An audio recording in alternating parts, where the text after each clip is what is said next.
был призыв к молитве или азан.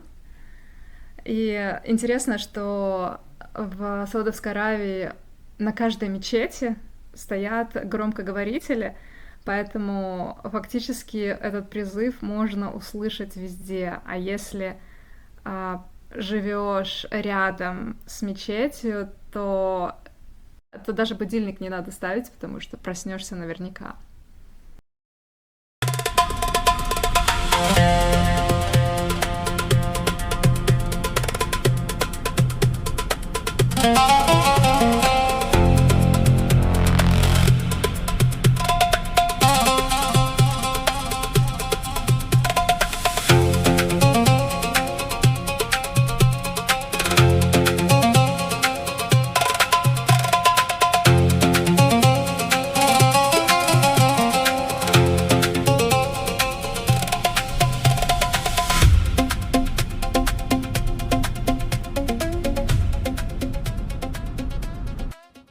Всем привет!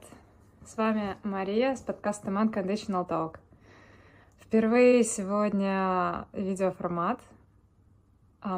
Да, он будет про Саудовскую Аравию. Я выбрала именно такой формат, потому что я чувствую, что рассказывать про Саудовскую Аравию недостаточно. Нужно также показывать какие-то материалы, чтобы вы хоть немножко смогли погрузиться в ту атмосферу. Я надеюсь, что у меня это получится, так что давайте начнем.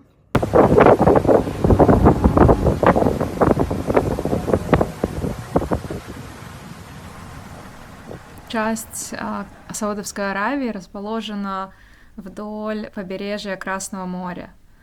И это очень-очень красивое море с прозрачной голубоватой водой.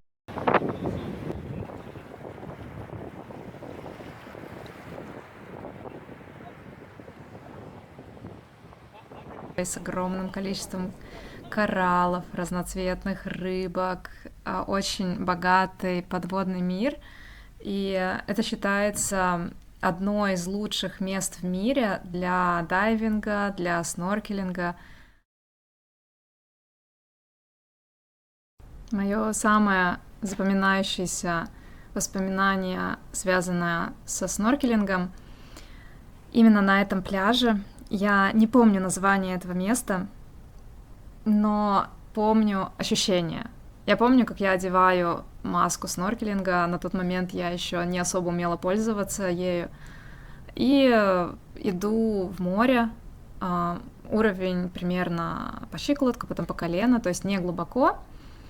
Понемногу начинаю погружаться в воду, и вдруг резко пропадает дно. То есть резкая глубина, и я оборачиваюсь и вижу вот этот под водой обрыв, который весь усыпан разноцветными кораллами, абсолютно нереальных форм, они все живые, и это как огромная стена вся в кораллах.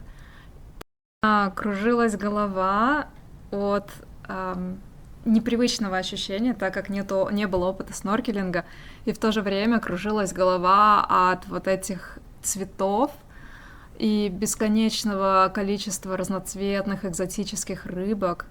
То есть все это настолько красиво, настолько красочно, что я бы, наверное, сказала, что я никогда не видела ничего более яркого и красивого в своей жизни, как в тот момент, что я увидела под водой. Интересный вопрос. Как вы думаете, плавают ли арабские женщины? Наверное, многие знают, что в Саудовской Аравии полностью покрывается лицо, остаются только глаза, и покрываются волосы. Возможно ли плавать? Разрешено ли плавать? Давайте рассмотрим в первую очередь, как одеваются в Саудовской Аравии, что принято, что не принято. Традиционно арабская женщина должна была быть покрыта с ног до головы, в основном в черное. Мы видим слева на фото, как покрыта и голова, и маска. черная и длинная накидка. Вот эта накидка называется абая, и она фактически покрывает все тело. У арабских женщин она в основном именно черного цвета, нет никаких украшений, никаких вставок. И обязательно нужно было покрывать голову хиджабом. Хиджаб — это платок для головы. И также надевать такую маску, которая закрывает почти все лицо. Вот, в наше время, то есть последние лет 5, в Саудовской Аравии как-то ослабили закон, как женщина должна одеваться, и позволили мусульманкам не закрывать лицо, и как-то более свободный стиль абай также. Вот. Далее перейдем к мужским нарядам. Мужчины одевали такое как белое длинное платье, и называлось это топ, как длинный топ белый. И на голову они надевали шарф, который назывался шемаг или гутра, и сверху такой как черный шнур. Это именно традиционный арабский костюм, можно так сказать. Вообще, что у женщин длинное одеяние, что у мужчин длинное одеяние и покрывается голова, это не только по религиозным соображениям, но также и связано с климатом, так как в Саудовской Аравии в основном практически круглый год лето, очень жарко, каждый день практически солнце палящее, и даже материал, из которого делается одежда и для женщин, и для мужчин, это специальный материал, который как охлаждает. И вроде кажется, покрываешь все тело, и, наверное, очень жарко и некомфортно, особенно женщинам в черном на солнце. Но по опыту могу сказать, что как раз-таки именно в этом материале очень комфортно в жару. И возвращаясь к вопросу, так плавают ли арабские женщины в море, в большинстве случаев скажу нет. Те, кто плавают, обычно также полностью покрытое тело. Еще интересный факт про одежду. Здесь на фото вы видите женщин в белом. Это паломники.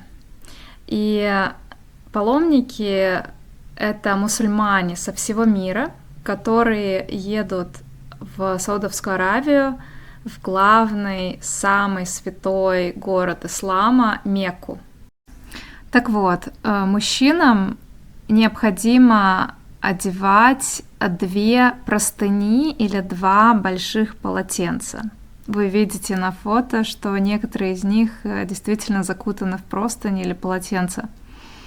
И это очень интересно, потому что также они летят в самолете.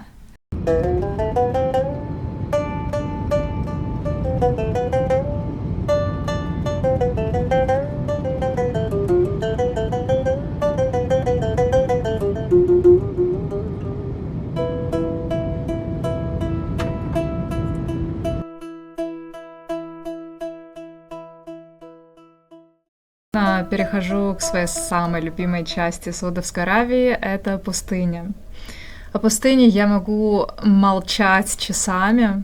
Я не люблю говорить о пустыне. У меня как-то не стыковывается в голове, что о ней можно рассказывать. Я бы сказала, что она настолько такая обширная, величественная и в то же время минималистичная, что о ней как будто бы не так много есть что рассказать. Безусловно, есть история, безусловно, есть много интересных фактов о пустыне, но у меня, наверное, пустыня больше ассоциируется с чем-то таким, о чем нужно не говорить, а что нужно просто ощущать.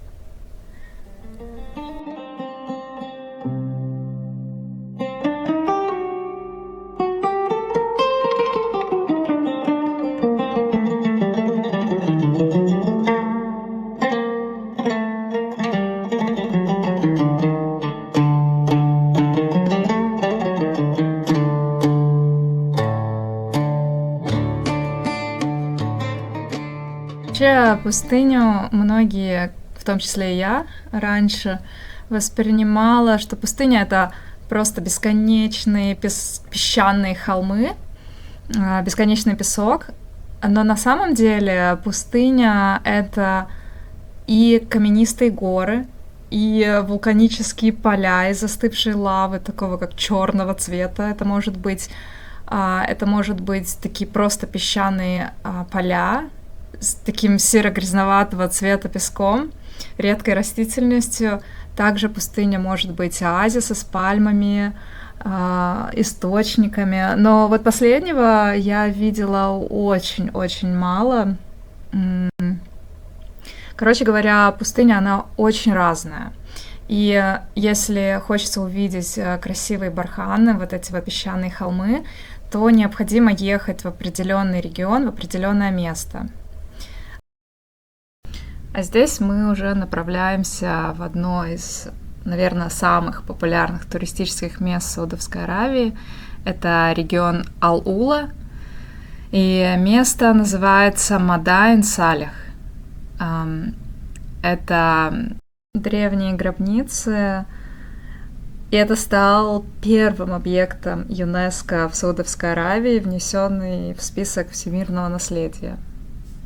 Вот, на фото вы видите, насколько это масштабно, красиво.